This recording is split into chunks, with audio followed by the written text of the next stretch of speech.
एक बार बृहस्पति जी बोले, हे ब्रह्मा, आप अत्यंत बुद्धिमान, सर्वशास्त्र और चारों वेदों को जानने वालों में श्रेष्ठ हो। हे प्रभु, कृपा कर मेरा वचन सुनो। चैत्र, आश्विन, माघ और आषाढ़ मास के शुक्ल पक्ष में नवरात्र का व्रत और उत्सव क्यों किया जाता है?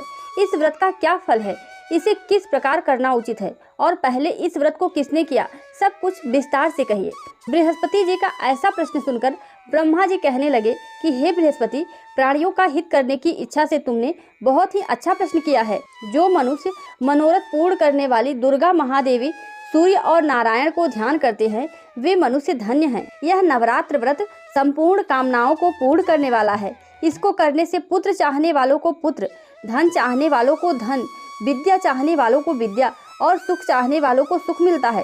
इस व्रत को करने से रोगी मनुष्य का रोग दूर हो जाता है और कारागार में पड़ा हुआ मनुष्य बंधन से छूट जाता है। मनुष्य की तमाम विपत्तियां दूर हो जाती हैं और उसके घर में संपूर्ण संपत्तियां आकर उपस्थित हो जाती हैं। जिस स्त्री को संतान नहीं है, उसको संतान की प्राप्ति हो जाती है। समस्त पापों को दूर करने वाले इस व्रत के करने से ऐसा कौन सा मनोरथ है जो सिद्ध नहीं हो सकता है? यदि व्रत करने वाला मनुष्य सारे दिन उपवास न कर सके तो एक समय भोजन करे और उस दिन बांधवों सहित नवरात्रि व्रत का कथा जरूर श्रवण करे। हे बृहस्पति, जिसने पहले इस महाव्रत को किया है, उसका पवित्र इतिहास मैं तुम्हें सुनाता हूँ। तुम सावधान होकर सुनो। इस प्रकार ब्रह्मा जी के वचन सुनकर बृहस्पति जी बोले, हे ब्राह्मण, मनुष्यों के कल्याण करने वाले इस व्रत के इतिहास को मेरे लिए कहा, मैं सावधान होकर सुन रहा हूँ। आपकी शरण आए हुए मुझ पर कृपा करो। ब्रह्मा जी बोले, पीठत नाम के मनोहर नगर में एक अनाथ ब्राह्मण रहता था। वह भगवती दुर्गा का भक्त था। उनके संपूर्ण सद्गुणों से युक्त मानो ब्रह्मा की सबसे पहली रचना हो। ऐसी यथार्थ नाम वाली सुमति नाम की एक अत्यंत सुंदर कन्या पैदा हुई। वह कन्या सुमति अपने घर में बालकपन में अपनी सहेलियों के साथ क्रीड़ा करती हुई इस प्रकार बढ़ने लगी जैसे शुक्ल पक्ष में चंद्रमा की कला बढ़ती है। उसका पिता प्रतिदिन दुर्गा की पूजा और हवन किया करता था। उस समय नियम से वह भी वहां पर उपस्थित होती थी। एक दिन वह सुमति अपनी सखियों के साथ खेलने में लग गई और भगवती के पूजन में उपस्थित नहीं हुई। उसके पिता को पुत्री की ऐसी असावधानी को देखकर क्रोध आया और पुत्री से कहने लगा कि हे दुष्ट पुत्री, आज प्रभात से तुमने भगवती का पूजन नहीं किया। इस कारण मैं किसी कुष्ठ और रोगी मनुष्य के साथ तेरा विवाह करूंगा। इस प्रकार कुपित पिता के वचन सुनकर सुमति को बड़ा दुख हुआ और पिता से कहने लगी, हे पिताजी, मैं आपकी कन्या हूँ। मैं सब तरह से आपके अधीन हूँ। जैसी आपकी इच्छा हो वैसा मेरा विवाह कर सकते हो। होगा वही जो मेरे भाग्य में लिखा है। मेरा तो इस पर पूर्ण विश्वास है। मनुष्य न जाने कितने मनोरथों का चिंतन करता रहता है, पर होता वही है जो भाग्य में विधाता ने लिखा है। जो जैसा करता है उसे फल भी उसके कर्म के अनुसार ही मिलता है, क्योंकि कर्म करना मनुष्य के अधीन है पर फल देना देवों के अधीन है। जैसे अग्नि में पड़े तृण भी उसको प्रदीप्त कर देते हैं, उसी तरह अपनी कन्या के ऐसे निर्भयतापूर्ण वचन को सुनकर उस ब्राह्मण को अधिक क्रोध आया। तब उसने अपनी कन्या का विवाह एक कुष्ठी के साथ कर दिया और अत्यंत क्रुद्ध होकर पुत्री से कहने लगा कि जाओ जाओ, अपने कर्म का फल भोगो। देखिए केवल भाग्य भरोसे रहकर क्या करती हो। इस प्रकार कटु वचन को सुनकर सुमति अपने मन में विचार करने लगी कि अहो, मेरा बड़ा दुर्भाग्य है जिससे मुझे ऐसा पति मिला। इस तरह अपने दुख का विचार करती हुई सुमति अपने पति के साथ वन में चली गई और भयानक वन में कुशा युक्त स्थान पर उन्होंने वह रात बड़े कष्ट से व्यतीत की। उस गरीब बालिका की ऐसी दशा को देखकर भगवती उसके पूर्व पुण्य के प्रभाव से प्रकट होकर सुमति से कहने लगी कि हे ब्राह्मणी, मैं तुम पर प्रसन्न हूँ। तुम जो चाहो वरदान मांग सकती हो। मैं प्रसन्न होने पर मनोवांछित फल देने वाली हूँ। इस प्रकार भगवती दुर्गा का वचन सुनकर ब्राह्मणी कहने लगी कि आप कौन हैं जो मुझ पर प्रसन्न हुई हैं? यह सब मेरे लिए कहो और मुझ दासी को कृतार्थ करो। ऐसा ब्राह्मणी का वचन सुनकर देवी कहने लगी, मैं आज शक्ति हूँ और मैं ही ब्रह्मा हूँ, विद्या और सरस्वती हूँ। मैं प्रसन्न होने पर प्राणियों के दुख को दूर कर उसे सुख प्रदान करती हूँ। हे ब्राह्मणी, मैं तुम पर तेरे पूर्व जन्म के कर्म के पुण्य प्रभाव से प्रसन्न हूँ। मैं तुम्हें तुम्हारे पूर्व जन्म को लेकर वृतांत सुनाती हूँ। सुनो, तू पूर्व जन्म में निषाद भील की स्त्री थी और अति पतिव्रता थी। एक दिन तेरे पति निषाद ने चोरी की और चोरी करने के कारण तुम दोनों को सिपाहियों ने पकड़ लिया और ले जाकर जेल खाने में कैद कर दिया। उन लोगों ने तुझे और तेरे पति को भोजन भी नहीं दिया। इस प्रकार नवरात्र के दिनों में तुमने न तो कुछ खाया और न ही जल पिया, इसलिए 9 दिन तक नवरात्र का व्रत हो गया। हे ब्राह्मणी, उन दिनों में जो व्रत हुआ उस व्रत के प्रभाव से प्रसन्न होकर तुम्हें मनोवांछित वर दे रही हूँ। तुम्हारी जो इच्छा हो वह मांगो। इस प्रकार दुर्गा के कहे वचन सुनकर ब्राह्मणी बोली, अगर आप मुझ पर प्रसन्न हैं तो हे दुर्गे, मैं आपको प्रणाम करती हूँ। कृपा करके मेरे पति के कोढ़ को दूर करो। देवी कहने लगी कि उन दिनों में जो तुमने व्रत किया था उस व्रत के 1 दिन का पुण्य अपने पति का कोढ़ दूर होने के लिए अर्पण करो। मेरे प्रभाव से तेरा पति कोढ़ से रहित और सोने के समान शरीर वाला हो जाएगा। ब्रह्मा जी बोले।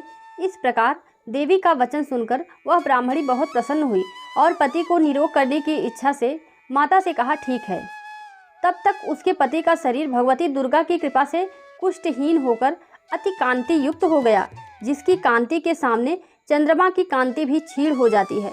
वह ब्राह्मणी पति की मनोहर देह को देखकर देवी को अति पराक्रमी वाली समझकर स्तुति करने लगी कि हे दुर्गे, आप दुर्गत को दूर करने वाली, तीनों जगत का संताप हरने वाली हो, समस्त दुखों को दूर करने वाली हो, रोगी मनुष्य को निरोग करने वाली हो, प्रसन्न होने पर मनोवांछित फल देने वाली हो, दुष्ट मनुष्य का नाश करने वाली हो। तुम ही सारे जगत की माता और पिता हो। हे अम्बे, मुझ अपराध रहित अबला की मेरे पिता ने कुष्ठ के साथ विवाह कर मुझे घर से निकाल दिया। उसकी निकाली हुई मैं पृथ्वी पर घूमने लगी। आपने ही मेरा इस आपत्ति रूपी समुद्र से उद्धार किया है। हे देवी, मैं आपको प्रणाम करती हूँ, मुझ दीन की रक्षा करो। ब्रह्मा जी बोले कि हे बृहस्पति, इसी प्रकार उस सुमति ने मन से देवी की बहुत स्तुति की। उससे की हुई स्तुति सुनकर देवी को बहुत संतोष हुआ और ब्राह्मणी से कहने लगी कि हे ब्राह्मणी, तुम्हारे उदायल नाम का एक अति बुद्धिमान और धनवान, कीर्तिवान, जितेंद्रिय पुत्र शीघ्र ही होगा। ऐसा कहकर वह देवी उस ब्राह्मणी से फिर कहने लगी, हे ब्राह्मणी, और जो कुछ तेरी इच्छा हो वही मनोवांछित वस्तु तुम मांग सकती हो। ऐसा भगवती दुर्गा का वचन सुनकर सुमति बोली कि हे भगवती दुर्गे, अगर आप मेरे पर प्रसन्न हो तो कृपा कर मुझे नवरात्रि की विधि बताइए। हे दयावती, जिस विधि से नवरात्र व्रत करने से आप प्रसन्न होती हैं, उस विधि और उसके फल को मेरे लिए विस्तार से वर्णन करें। इस प्रकार ब्राह्मणी के वचन सुनकर दुर्गा कहने लगी, हे ब्राह्मणी, मैं तुम्हारे लिए संपूर्ण पापों को दूर करने वाली नवरात्र व्रत की विधि बतलाती हूँ, जिसको सुनने से तमाम पापों से छूटकर मोक्ष की प्राप्ति हो जाती है। आश्विन मास के शुक्ल पक्ष की प्रतिपदा से लेकर 9 दिन तक विधि पूर्वक व्रत करें। यदि दिन भर का व्रत न कर सके तो एक समय भोजन करें। पढ़े लिखे ब्राह्मणों से पूछकर घट स्थापना करें और वाटिका बनाकर उसको प्रतिदिन जल से सींचे। महाकाली, महालक्ष्मी और महासरस्वती की मूर्तियां बनाकर उसकी नित्य विधि सहित पूजा करें और पुष्पों से विधि पूर्वक अर्घ दे। बिजोरा के फूल से अर्घ देने से रूप की प्राप्ति होती है।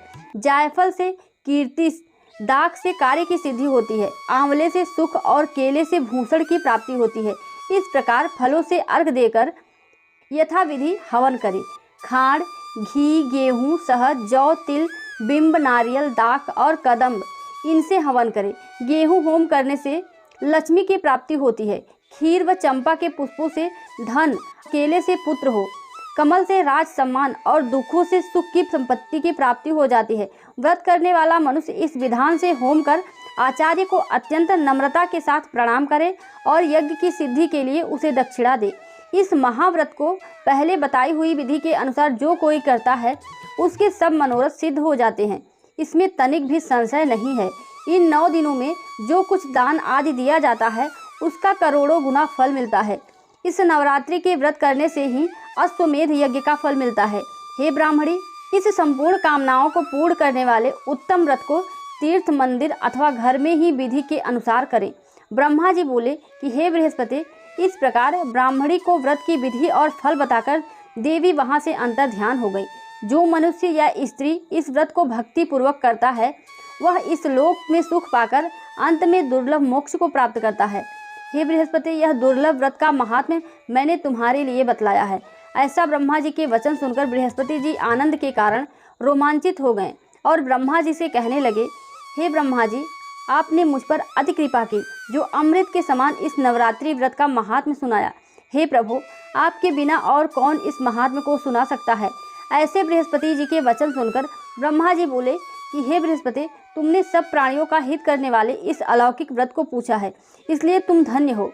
यह भगवती शक्ति संपूर्ण लोकों का पालन करने वाली हैं। इस महादेवी के प्रभाव को कौन जान सकता है। बोलिए माँ शारदा की जय, बोलिए माँ दुर्गा की जय। कथा सुनने के बाद सभी लोग वीडियो को लाइक कर दें और कमेंट में जय माता दी जरूर लिखें। धन्यवाद।